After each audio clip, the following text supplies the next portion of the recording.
और जो हो गया उसे सोचा नहीं करते। हासिल होती है उन्हें सफलता, हासिल होती है उन्हें ही सफलता, जो वक्त और हालात पर रोया नहीं करते।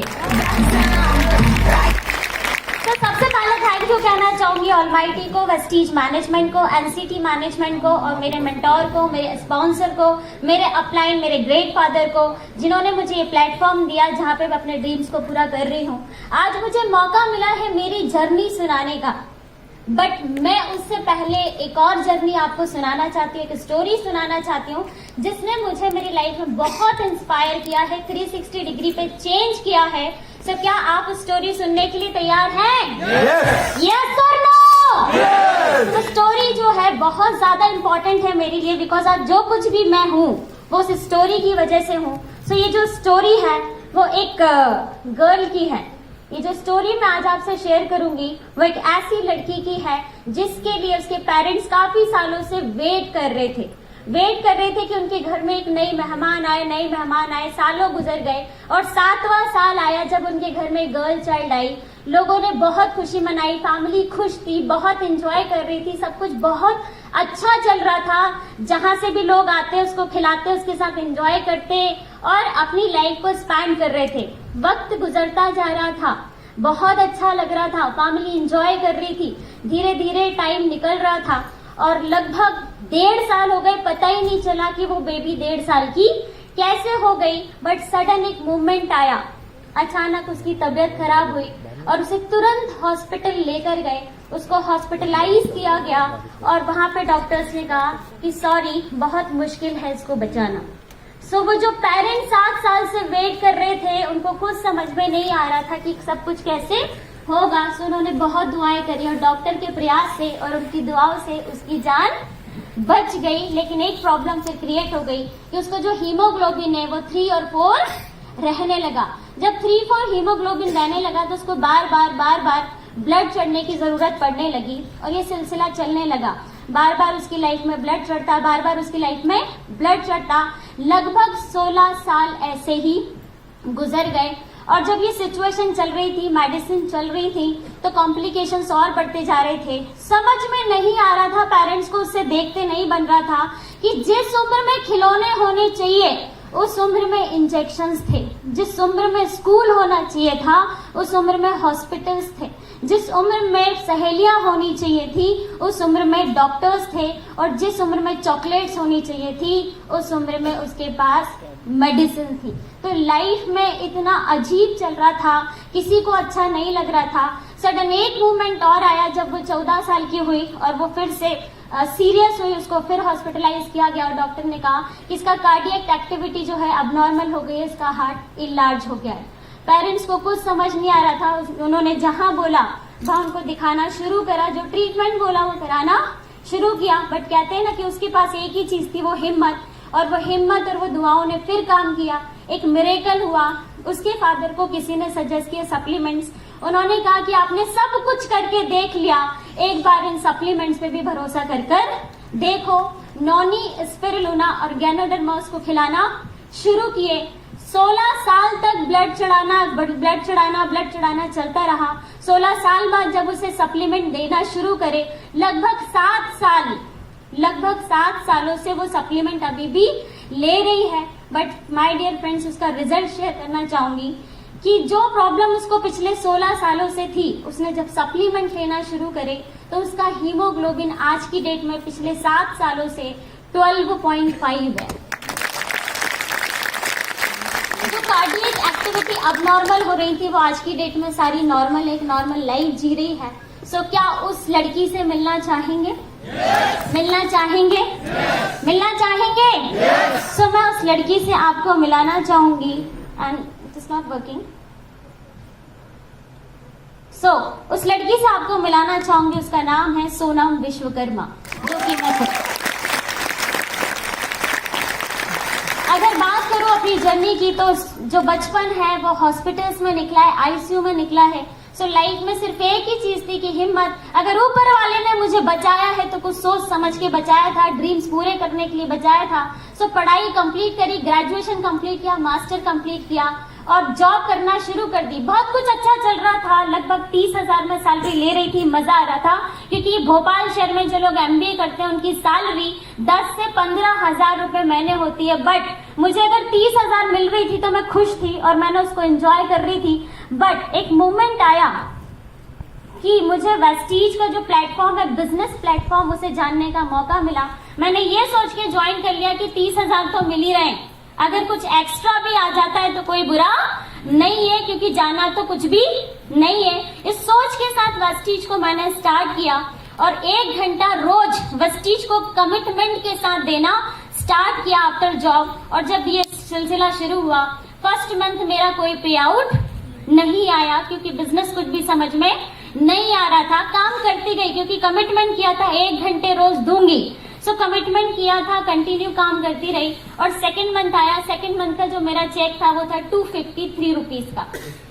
जब 253 रुपीज आए तो मेरे साथ वालों ने बोला कि ये 253 का क्या करेगी। मैंने कहा कम से कम वेस्टीज ने मूवी देखने के तो पैसे दे दिए ना।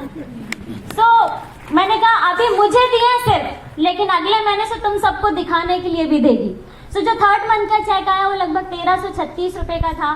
फिफ्थ मंथ मैंने सिल्वर क्वालिफाई किया। उस समय मेरा जो चेक था 14,251 था, जिसको मैंने बहुत एंजॉय किया। एक चीज समझ में आई कि 2 साल जॉब को दिए, कभी फॉरेन का सोचा नहीं, 5 महीने वेस्टीज को दिए, विदेश जाने के रास्ते खुल गए। बहुत अच्छा लग रहा था, कमिटमेंट और पक्का हो गया। और कंटिन्यू किया वेस्टीज को। 7वें महीने मैंने गोल्ड डायरेक्टर का लेवल लिया और जिस मैंने गोल्ड किया उसका पे आउट जब बना तो वो पे आउट था 23,421। जब 23,421 का पे आउट आया तो मेरा दिमाग घूम गया। रीजन कि 8 घंटे जॉब को दे रही हूँ, कमाती हूँ 30,000, 1 घंटे वेस्टीज को दे रही हूँ, अर्निंग है 23,000। सोनम क्या कर रही है, क्या करना है लाइफ में। एक रात भर नींद नहीं आई, रात को डिसीजन लिया और बॉस के पास सुबह ही गई, सर मैं आपको 30 साल देने के लिए तैयार हूँ। कितने? 30 साल देने के लिए तैयार हूँ, पर एक सवाल है सर मेरा कि मेरी ये जो 30,000 की सैलरी है इसमें पीछे एक 0, कौन सी डेट को आप बढ़ा देंगे वो डेट मुझे बता दीजिए। क्या वो डेट मिली होगी मुझे? क्योंकि जो 30 साल से कर रहे हैं उनकी सैलरी में एक 0 नहीं बढ़ा, तो मैं ऐसा क्या कर लेती कि मेरे में बढ़ जाता। बिकॉज जॉब तो जॉब होती है। मुझे उस दिन पर्सनली ये चीज समझ में आई और मैंने रेजिग्नेशन दिया, वेस्टीज को फुल टाइम किया। 10वें महीने में स्टार क्वालिफाई किया, 13वें महीने में कारफन क्वालिफाई किया, 14वें महीने में डायमंड क्वालिफाई किया। दोस्तों बहुत मजा आ रहा था क्योंकि रोज नए नए लोगों से मिल रहे थे। अब जिंदगी में कोई बॉस नहीं था, कोई सुनाने वाले कलीग्स नहीं थे, कुछ भी नहीं था, लेकिन मजा आ रहा था बिजनेस करने में, वेस्टीज को रन करने में। बट अनफॉर्चुनेटली जब 14 महीने हुए, मैं मीटिंग करने जा रही थी और सडन मीटिंग करने पहुंचने वाली थी और रास्ते में मेरा एक्सीडेंट हो गया। जब एक्सीडेंट हुआ मुझे एडमिट कराया गया, मुझे पता चला कि मेरे राइट लेग की दोनों बोन फ्रैक्चर हो गई हैं और मेरी सर्जरी प्लान कर दी गई। और सर्जरी प्लान करने के बाद लगभग 6 से 8 महीने में वापस से बेड पर आ गई। दोस्तों उस टाइम बुरा नहीं लगा जब मैं गिरी और मैं टूटी, बुरा तो उस टाइम लगा जब मेरे ही फ्रेंड्स मुझे देखने आए तो वो दुख कम करने नहीं आए थे। उन्होंने आते से मुझसे एक सेंटेंस बोला, तुझे तो हम पहले से ही समझा रहे थे, वो स्कूटी लेके बस तू जब लगी रहती है प्लान करना है, तेरे पैर तो स्कूटी तक पहुंचते नहीं है, तुझे स्कूटी चलाना आती नहीं है और तुझे प्लान करने की पड़ी रहती है। ऐसा तेरा क्या बिजनेस है, छोड़ इसको। पर तुझे समझ में नहीं आ रहा था, अब तोड़ ली ना टांग, अब तो समझ में आ गया होगा। उस मोमेंट पे इतना हर्ट हुआ, एक ही चीज समझ में आई कि सोनम क्या कर रही है। लेकिन फिर वापस से दिमाग में एक बात और आई कि अगर वेस्टीज को छोड़ दिया तो ड्रीम्स एक साइड हो जाएंगे, जिंदगी नॉर्मल हो जाएगी। लेकिन अगर इस डिसीजन को मैं आगे बढ़ाती हूँ तो सारे ड्रीम्स कंप्लीट हो जाएंगे। अगर प्रूव करना है तो जवाब देना पड़ेगा। उस दिन डिसीजन लिया कि अब सोनम जब जिस दिन बेड से उठेगी तो वेस्टीज की कार फंड से अपनी कार फंड से कार परचेज करेगी। बता तो बहुत अच्छा लगता है कि जब मैं बेड से उठी, जब मैं बेड से उठी तो मैंने अपनी टॉप मॉडल टाटा नेक्सॉन लगभग 13 लाख की कार परचेज की। सब कुछ बहुत अच्छा चल रहा था। जब वो चेक 253 का आया, सेकेंड मंथ 1336 का आया, उसके बाद जब अभी मैं उस फ्रेंड के पास गई इस कार को लेके, जिस फ्रेंड ने मुझे वो बातें करी थी, आज की डेट में वो मेरे साथ ज्वाइन है। और उसके आने के बाद जब मैंने उसे चेक बताया 1 लाख का, तो वो भी बहुत खुश थी और अब बोलती नहीं, दोनों मिलकर साथ में करते हैं। तो एक चीज समझ में आई कि शुरू में लोग तो आपको कुछ भी कहेंगे, अगर ड्रीम आपके हैं तो पूरा किसको करना पड़ेगा। तो वो डिसीजन मैंने लिया, काम को और आगे बढ़ाया और सारी चीजें बहुत अच्छे से चलती रही। चल नहीं रहा।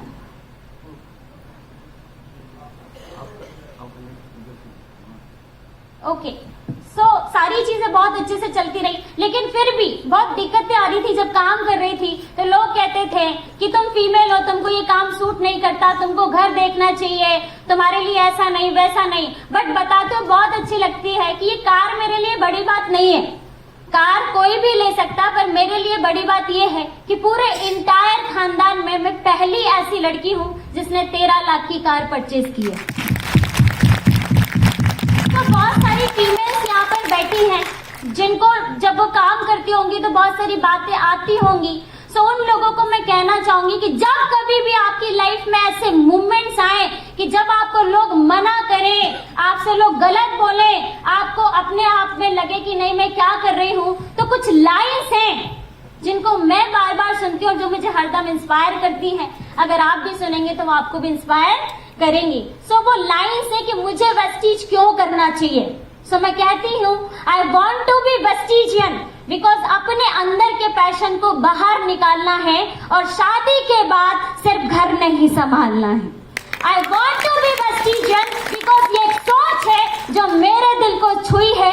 अगर गूगल के CEO सुंदर पिचई हैं तो पापसिको की इंदिरा नूई है। I want to be Vestigian because मैं रिस्क लेने से नहीं डरती और मैं अपने पैशन को हर रोज फॉलो करती हूँ। I want to be Vestigian because अब दिन भर कुछ प्रोडक्टिव करे बगैर नहीं रहा जाता। सिर्फ खाना बनाना और घर की साफ सफाई को घर चलाना नहीं कहा जाता। I want to be Vestigian because इस पागलपन और जुनून को मैंने अपनी नसों में भर लिया है। कुछ अलग करना है मुझे, मैंने सिस्टम को चैलेंज कर दिया है। I want to be Vespigian because I don't want to stand behind every successful man. I also be wanted to be successful because मेरे भी कुछ बड़े हैं plans. I want to be Vespigian because नारी भी दिखा सकती है अपनी शक्ति। जो 2 वक्त की रोटी बना सकती है वो भी 2 वक्त की रोटी कमा सकती है। I want to be Vespigian because आज की नारी जॉब क्रिएटर बनके लोगों को रिक्रूट करेगी और फिर हाथों में चूड़ियों की जगह रोलेक्स की वॉच भी सूट करेगी। I want to be Vespigian because हम अपने एक्शन से दुनिया को सरप्राइज करेंगे। माय डियर फीमेल्स, हम अपने एक्शन से दुनिया को सरप्राइज करेंगे बिकॉज ये हमारा दौर है और हम मिलकर राइज करेंगे। क्या तैयार हैं? तैयार हैं? तैयार हैं? तो वेस्टीज एक प्लेटफॉर्म है, विन एक प्लेटफॉर्म है, वॉरियर एक प्लेटफॉर्म है जो मौका देता है ऐसी सारी फीमेल्स को, ऐसे सारे यूथ को जो आप आगे बढ़ने से रोक नहीं सकता। बट एक चीज लास्ट में कहना चाहूंगी कि यहाँ पे बहुत सारे यूथ बैठे हैं, बहुत सारी छोटी छोटी फीमेल्स बैठी हैं जो अभी एजुकेशन ले रही हैं। सो आप लोगों से एक सवाल है मेरा कि मान के चलो आप काम करते हो और आप हो जाते हो 55 साल के और 55 साल में आपकी ऑडी आ भी जाए तो क्या उस लेवल पे एंजॉय कर पाएंगे? नहीं। मान के चलो आप काम करते हो जाए 55 साल के और आपके पास फॉरेन ट्रिप्स मिल जाए तो क्या एंजॉय कर पाएंगे? किसी को सर उठा के देख भी नहीं पाएंगे और छेड़ भी नहीं पाएंगे। यस और नो?